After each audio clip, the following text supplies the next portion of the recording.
என் நெஞ்சில் குடியிருக்கும்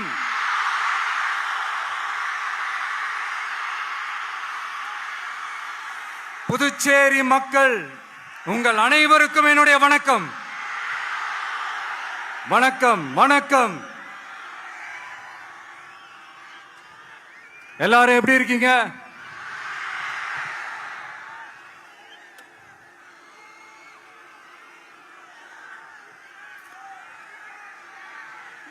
இந்த ஒன்றிய அரசுக்கு தான்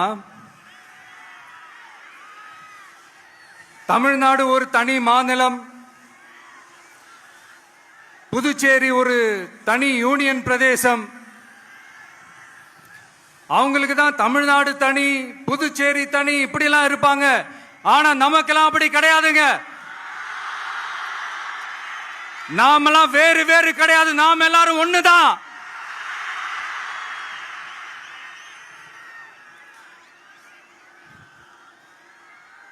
தமிழ்நாடும் புதுச்சேரியும் தனித்தனியாக இருந்தாலும் நாம் எல்லாரும் ஒண்ணுதான். நாம் எல்லாரும் சொந்தம் தான்.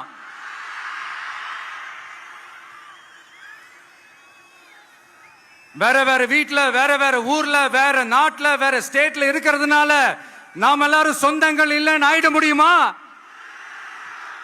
அது எப்படி முடியும்? இப்ப பாத்தீங்களா, ஒருத்தருக்கு ஒருத்தர் பார்த்துக்கும் போது அந்த பாச உணர்வு,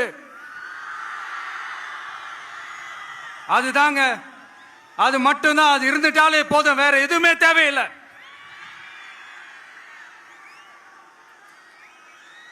அதனால தமிழ்நாடு, புதுச்சேரி, கேரளா, கர்நாடகா, ஆந்திரா மட்டும் இல்ல, உலகத்துல எந்த மூலையில நம்ம வகைரா இருந்தாலும் அவங்க எல்லாருமே நம்மளோட உயிர் தான். அவங்க எல்லாருமே நம்மளோட உறவு தான்.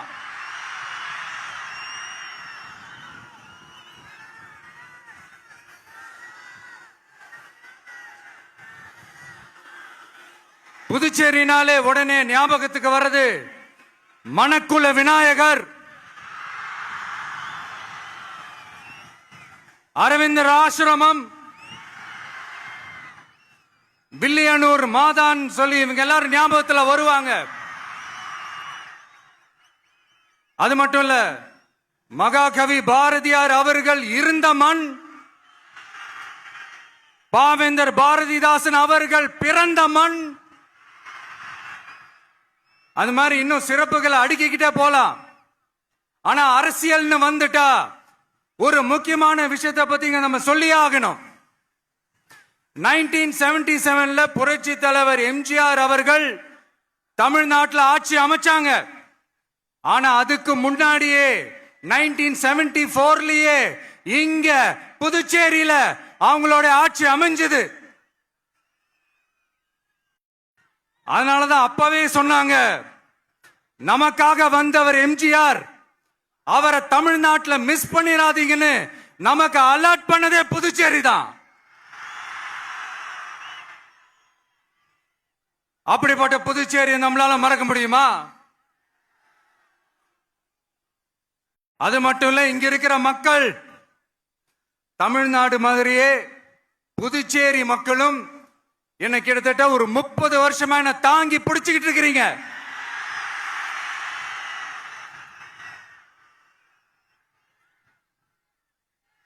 அதனால இந்த விஜய் தமிழ்நாட்டுக்கு மட்டும்தான் குரல் கொடுப்பான்னு நினைக்காதீங்க. அப்படி பண்ணாத தவறு. புதுச்சேரி மக்களுக்கும் சேர்த்து தான் குரல் கொடுப்பான். அது என்னுடைய கடமையும் கூட.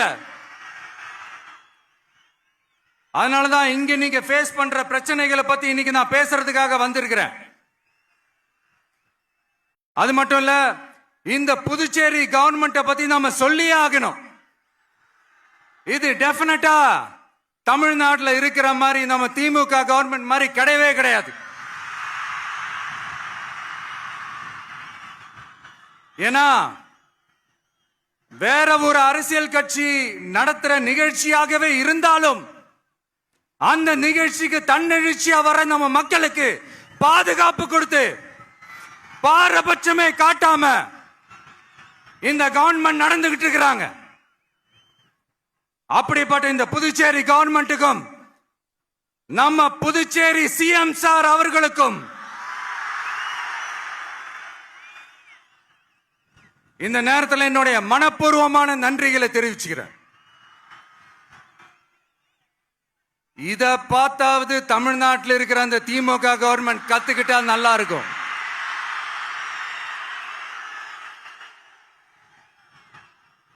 ஆனா அவங்க கத்துக்க மாட்டாங்க. பரவாயில்ல, வரப்போற எலெக்ஷன்ல 100% கத்துக்குவாங்க. அத நம்ம மக்கள் பார்த்துக்குவாங்க.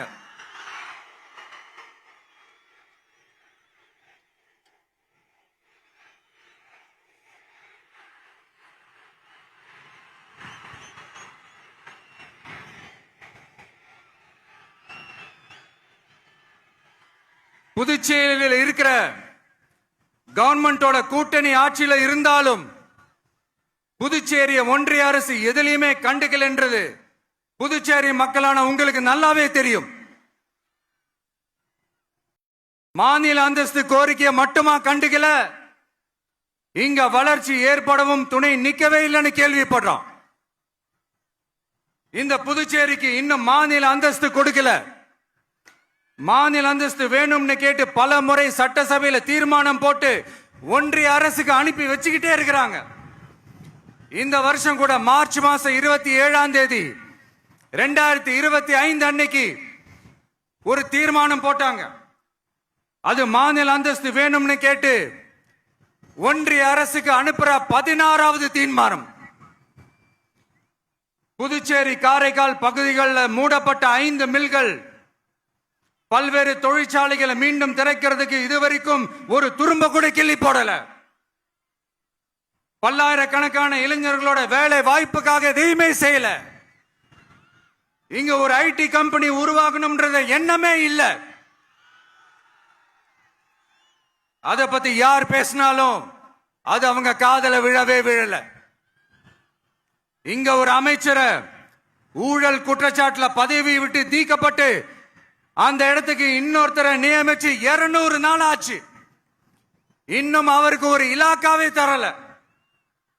இந்த செயல் சிறுபான்மை மக்களை அவமானப்படுத்துறதுன்னு அந்த மக்களே சொல்றாங்க.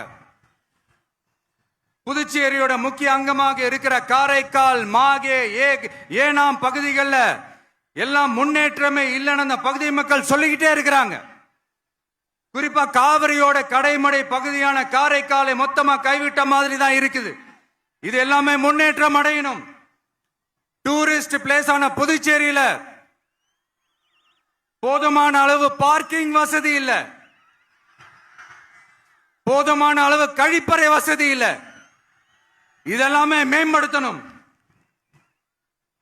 புதுச்சேரி கடலூர் மார்க்கமான ரயில் திட்டம் வேணும்ங்கிறது நீண்ட கால கோரிக்கை. புதுச்சேரி மக்களுக்கு ஒன்னே ஒண்ணுதான் சொல்லணும், இந்த திமுகவை நம்பாதீங்க. அவங்களுக்கு உங்களை நம்ப வச்சு ஏமாத்துறது தான் அவங்க வேலையே.